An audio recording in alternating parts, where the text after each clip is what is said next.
गीता अध्याय प्रथम श्लोक 30। गांडीवं स्रंसते हस्तात् त्वच्चैव परिदह्यते न च शक्नोम्यवस्थातुं भ्रमतीव च मे मना। हाथ से गांडीव धनुष गिर रहा है और त्वचा भी बहुत जल रही है तथा मेरा मन भ्रमित सा हो रहा है, इसलिए मैं खड़ा रहने को भी समर्थ नहीं हूँ। अर्जुन की हालत मोह के कारण और करुणा के कारण बड़ी गंभीर हो रही है। कह रहे हैं कि हाथ से मेरा धनुष गांडीव वो भी खिसकता जा रहा है, श्रमसते गिर रहा है, खिसक रहा है, और त्वचा भी बहुत जल रही है, परिदह्यते त्वचा जल रही है। मेरा मन भी भ्रमित सा हो रहा है, सोच ही नहीं पा रहा हूँ, बुद्धि मेरी काम नहीं कर रही है, और मैं इतना सब होने पर खड़ा रहने को भी समर्थ नहीं हूँ। अर्थात मेरे प्राण ही जैसे निकल गए हैं। ना तो मेरे शरीर में ताकत बची है, ना मेरे मन में ही शक्ति बची है। कहते हैं कि मन के जीते जीत है, मन के हारे हार। शरीर तो मन का अनुगमन करता है।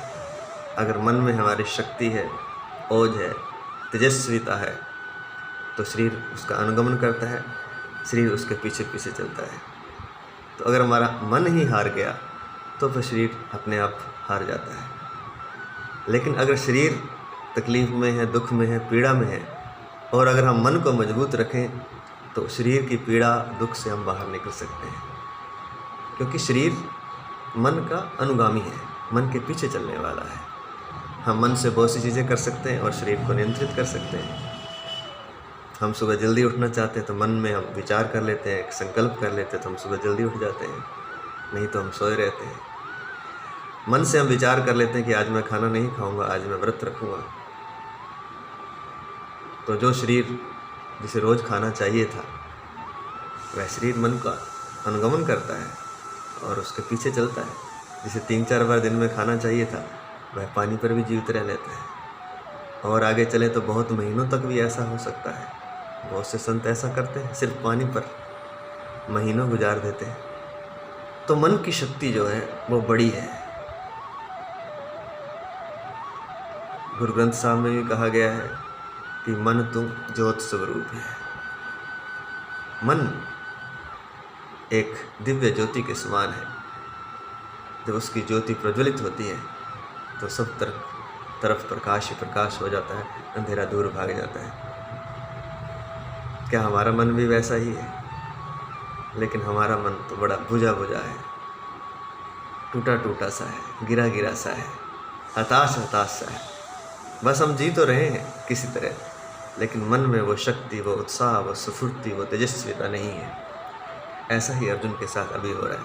जैसी अर्जुन की अभी स्थिति हो रही है वह हमारी करीब करीब हमेशा ऐसी ही होती है। बस किसी तरह हम थोड़े बहुत उत्साह से जीवन की यात्रा में चलते रहते हैं। जैसे कोई धक्का दे दे किसी गाड़ी को थोड़ी दूर तक, तो वो धक्का दे देता है, तो थोड़ी दूर तक चल जाती है गाड़ी, फिर कोई दूसरा धक्का दे देता है। ऐसे चलते चलते वो जीवन की यात्रा या मंजिल पूरी कर लेती है। लेकिन एक गाड़ी वो होती है जो अपने आप चलती है, उसे किसी धक्के की ज़रूरत नहीं होती है। जो गाड़ी अपने आप चलती है वही सही मायनों में गाड़ी है। जो मन अपनी शक्ति से, अपनी स्फूर्ति से, अपने उत्साह से, अपनी तेजस्विता से चलता है वही मन सही है। उसके लिए क्या करना होता है? उसके लिए हमें संकल्प लेना पड़ता है। संकल्प से ही शक्ति जग जाती है।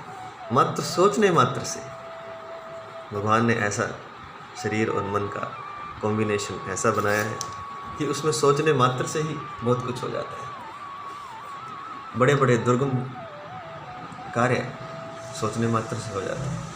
क्योंकि जब भी हम कोई महान कार्य करने जाते हैं या कोई छोटा मोटा कार्य करने चाहते हैं तो सबसे पहले तो हम विचार ही करते हैं मन में कि मैंने ऐसा करना है। एक छोटे से विचार से एक बहुत बड़ी यात्रा पूरी होती है। जैसे कहते हैं एक छोटी सी चिंगारी से जंगल जल जाता है, एक चिंगारी से आग बहुत भयानक बन जाती है, लेकिन शुरू में एक चिंगारी ही होती है, एक छोटी सी चिंगारी। ऐसे ही एक छोटा सा विचार होता है शुरू में, और उस विचार से फिर उस विचार को जब हम हवा पानी देते हैं तो वह बहुत विराट और बहुत महान बन जाता है।